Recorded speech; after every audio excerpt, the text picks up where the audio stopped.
the first section of the show today is, so this doesn't normally happen. I actually remembered I wrote an article about one of these. So this is special debates on constituency and local issues. So let's kick it off while Road Cone's out there, and we'll kick off with Maureen Pugh on her local constituency issue.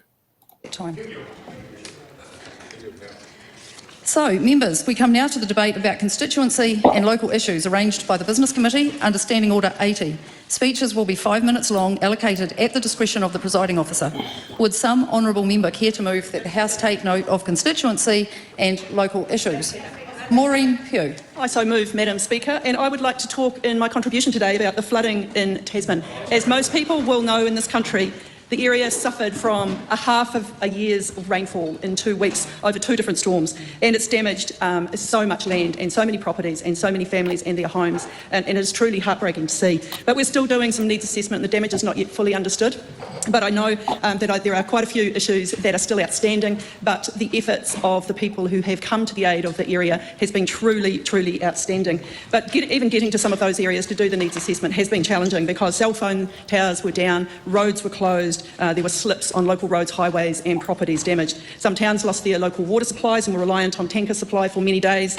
Power was out, as was internet for many people. So even getting assessments through the Emergency Operations Centre about people who were in isolated valleys was challenging because no one could get in to check on them. But the government agencies have been providing support, Madam Speaker, and offering that support to those areas through the disaster relief funds, through MSD, through housing, insurance and also the health agencies.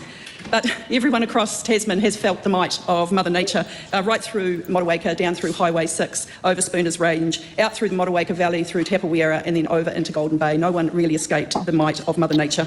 And most of the smaller valleys in that area have also been badly affected, and it has been truly overwhelming for the residents in those areas. But the funding support has started. It was done very quickly by the Honourable Mark Mitchell when he came, and he announced with his team $100,000 on the 30th of June, and then back in the 16th of this month, a further $500,000 was announced by the Honourable Todd McClay. $300,000 of that was to the Mayoral Relief Fund tagged for rural sector. But another $100,000 in that contribution was by the government and Fed Farmers, and I've got to say that Fed Farmers stood their teams up very, very quickly and started the assessments for their members and the wider community, which was outstanding, so that the support could be directed really well.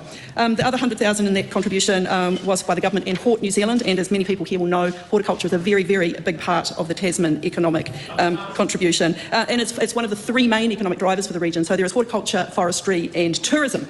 So the horticulture sector has been particularly bad hit, and crops like apples, kiwi fruit, pears, blueberries and hops badly affected, with trees and land being devoured by those floodwaters. Water to the level that many people in living memory had never experienced before, and of course that brought the debris up. It attached itself to the fences, and the force of that just took fences away and never to be seen again. But unfortunately the ones that can be seen are messed up in the silt, the debris that came with it. 4,000 hectares of trees were flattened. Sadly the weather came from a different direction than normal, and these immature trees were flattened. And it's a sad sight to see the devastation. But Madam Speaker, one of the impacts was also in Nelson, Rocks Road, and it showed how vital the new roading system is going to be over there. Where you can normally get 4 trucks delivering to the port a day, it was down to 2 or 3. So a huge hit on the productivity of that region. But out of adversity, Madam Speaker, there is always a silver lining, and I'm very happy to talk to some of the community groups and businesses that stood up in the time of need. The neighbouring councils brought in manpower, the emergency response teams were stood up very quickly. Many of those people volunteers there for 24/7. The top of the South Rural Support Trust, that was led by Richard Kempthorne and his team, were directing callers to the relevant agencies and representative groups where the practical support could be found. Enhanced Task Force Green, Task Force Kiwi, the Rapid Response Team. Madam Speaker, the spirit of generosity ran deep, like a local business like ITM, Smoking Barrel and Members' time the has Hotel expired. Motueka. Rachel Boyack. Heck, that's a fast speech.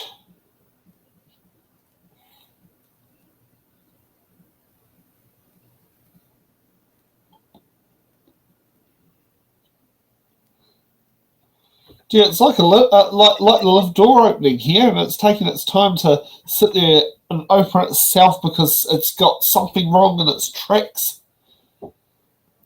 Okay. Yes. Yeah. So before starting tonight, I had a look at some of the data. Yeah, I had a look at some of the data for Nelson, and it's bad. It's bad. Guys, don't be surprised if food goes up in price, especially fresh fruit and veggies. the amount of damage that was done, you know, it's. I put up a comparison factoid, you know, between just Tasman's, and we haven't even got the full breakdown of how much it's going to cost to repair all that stuff and what's been done to the economy in terms of damages. But yeah, Cyclone Gabriel was estimated to cost about 14.5 billion in damages at the moment. You know, we're looking at an estimated cost for Tasman, or the Tasman Nelson region, exceeding 100 million. I don't know by how much it's going to exceed that, but yeah, it's not looking great. Yeah, it's quite scary. And yes, doesn't help with Maureen being the local MP. It's literally right through her constituency. I mean, yeah, I mean, it's gonna be pretty shit economically because did you see that little factoid that I said that the council have already spent most of their annual budget just on cleanup and repairs? No, I didn't see that, but that's pretty concerning. And also, both of them are both Nelson and Tasman's councils are unitary authorities, so it's not like they could piggyback off piggyback the repair the stuff of the regional councils. Like, say, if was it the Wairarapa had a flood or Wellington had a flood, we've got a whole heap of people chipping into the pie. They're literally all unitary authorities, so they literally, it's like the council, the district council is basically the cash is in the pot.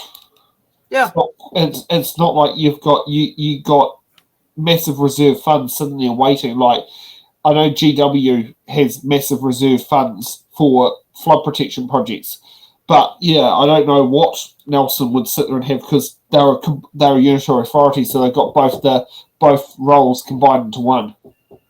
Yeah. Anyone that's in government thinking that climate change isn't real need to honestly be voted out at this point because David Seymour. Yeah. So bye. You need to. The door's over there somewhere. Somewhere behind me in this photo. There's a gate. There's a gate. There's the gate. The gate. We'll use the gate. Look, you can. Here's the gate. It's past my road cone. Okay. Yes. Yes. Climate change is very real. Insurance is going up. Food is going up in price. Yes. That's exactly the predicted outcome of what climate change is going to do, and we're seeing it in real time. Yeah, it's pretty scary.